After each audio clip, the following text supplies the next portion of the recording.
اور جو لوگ مومن مردوں اور مومنہ عورتوں کو ان کے کسی قصور کے بغیر تکلیف پہنچاتے ہیں تو انہوں نے بہتان اور صریح گناہ کا بوجھ اٹھا لیا۔ رسول اکرم صلی اللہ علیہ وسلم کا فرمان ہے، لا ضرر ولا ضرار۔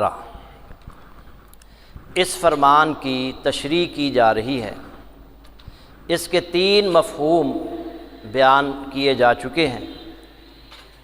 پہلا مفہوم یہ ہے کہ قصداً اور بغیر قصد کے کسی کو نقصان پہنچانا جائز نہیں۔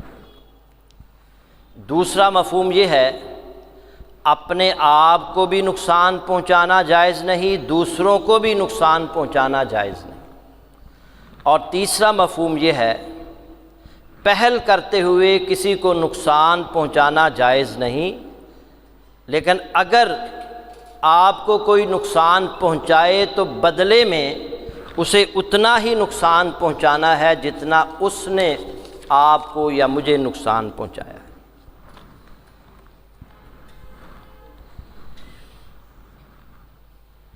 یہ ایک عمومی قاعدہ ہے، اصول ہے یہ،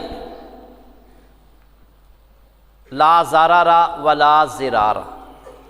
اس کا دائرہ صرف اسلامی معاشرے تک محدود نہیں، تمام انسانی معاشرے تک محدود۔ اللہ رب العزت کا فرمان ہے، لا تظلمون ولا تظلمون، سورۃ البقرہ آیت نمبر 279۔ نہ تم ظلم کرو، نہ تم پر ظلم کیا جائے گا۔ اس حدیث کی وضاحت آپ گزشتہ 3 خطبات سے سن رہے ہیں۔ مزید لا ضرر ولا ضرار کے حوالے سے آج بھی گفتگو ہوگی۔ میاں بیوی کا ایک دوسرے کو ضرر پہنچانا، یہ کیا ہے؟ شریعت نے، اللہ رب العزت اور اس کے رسول صلی اللہ علیہ وسلم نے خاوند بیوی کے حقوق متعین کر دیے۔ اگر دونوں فریق اپنے اپنے حقوق، اپنے اپنے فرائض پوری دیانتداری کے ساتھ ادا کرتے رہیں تو ازواجی زندگی بہت بہترین اور خوب گزرتی ہے۔ لیکن اگر دونوں میں سے کسی ایک سے فرائض میں کوتاہی ہو تو ازواجی زندگی اجیرن بن جاتی ہے۔ جو کوتاہی کرتا ہے وہ اس کوتاہی سے اپنے دوسرے فریق کو ضرر پہنچاتا ہے، نقصان پہنچاتا ہے۔ آئیے خاوند اپنی بیوی کو ضرر کس طرح پہنچاتا ہے؟ اللہ رب العزت نے قرآن میں فرمایا، وَعَاشِرُوهُنَّ بِالْمَعْرُوفِ فَإِن كَرِهْتُمُوهُنَّ فَعَسَىٰ أَن تَكْرَهُوا شَيْئًا وَيَجْعَلَ اللَّهُ فِيهِ خَيْرًا كَثِيرًا، سورہ النساء آیت نمبر 19۔ وَعَاشِرُوهُنَّ بِالْمَعْرُوفِ، اور ان کے ساتھ، بیویوں کے ساتھ اچھے طریقے سے زندگی بسر کرو، بھلے طریقے سے، اچھے طریقے سے زندگی بسر کرو۔ فَإِن كَرِهْتُمُوهُنَّ، اگر وہ تمہیں ناپسند ہوں، فَعَسَىٰ أَن تَكْرَهُوا شَيْئًا، تو ہو سکتا ہے کوئی چیز تمہیں ناگوار ہو، وَيَجْعَلَ اللَّهُ فِيهِ خَيْرًا كَثِيرًا، مگر اللہ تعالیٰ نے اس میں بہت بھلائی رکھ دی۔ اور اسی طرح رسول اکرم صلی اللہ علیہ وسلم کا فرمان ہے، صحیح مسلم میں یہ حدیث موجود ہے، استوصوا بالنساء خیرا، تم عورتوں کے ساتھ اچھا سلوک کیا کرو۔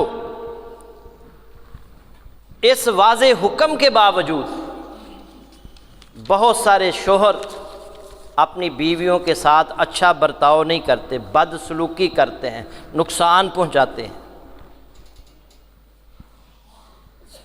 اللہ کے نبی صلی اللہ علیہ وسلم کی سیرت ہمارے سامنے ہے، آپ نے پوری زندگی میں نہ کبھی بیویوں کو ڈانٹا، نہ جھڑکا، نہ برا بلا کہا، نہ مارا پیٹا۔ آپ صلی اللہ علیہ وسلم سے پوچھا گیا، اے اللہ کے نبی آپ کو سب سے زیادہ محبت کس سے ہے؟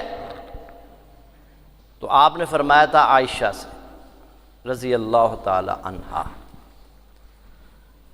بیوی سے محبت کرنا یہ اللہ کے نبی صلی اللہ علیہ وسلم کی سنت، اس کا اظہار کرنا بھی سنت۔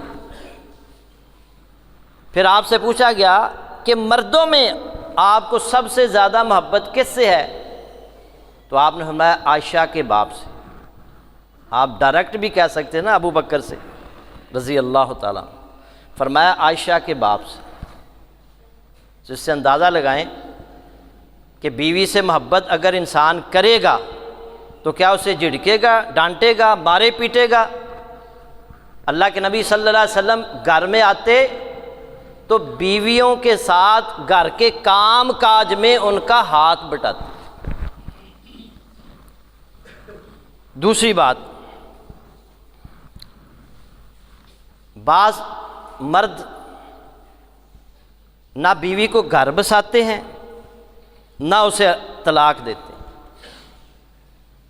ابھی چند دن پہلے پیغام چینل پر ایک خاتون نے فون کیا ایک مفتی صاحب کہ 4 سال ہو گئے ہیں میری بیٹی میرے گھر میں بیٹھی ہے، اس کی آگے ایک بیٹی بھی ہے، اور خامد نہ میری بیٹی کو لے کر جاتا ہے اپنی بیوی کو، نہ ہی اپنی بیٹی کا کوئی خرچہ اٹھاتا ہے، نہ ہی ہم اسے کہتے ہیں اگر نہیں رکھنا تو طلاق ہی دے دو، طلاق بھی نہیں دیتا۔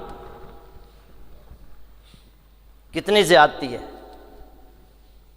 اللہ رب العزت فرما رہے ہیں وَلَا تُمْسِكُوهُنَّ ضِرَارًا لِتَعْتَدُوا، انہیں تکلیف دینے کے لیے نہ روکے رکھو تاکہ تم ان پر زیادتی کرو۔ وَمَن يَفْعَلْ ذَلِكَ فَقَدْ ظَلَمَ نَفْسَهُ، جو شخص ایسا کرے گا تو وہ اپنے اوپر ظلم کرے گا۔ یا تو اچھے طریقے سے اسے اپنے پاس رکھو، یا پھر اگر نہیں نباہ ہو رہا تو طلاق دے کر فارغ کرو۔ یہ تو نہیں ہے نہ طلاق دینی ہے اور نہ اسے گھر میں بسانا ہے، یہ زیادتی ہے، یہ ضرر ہے۔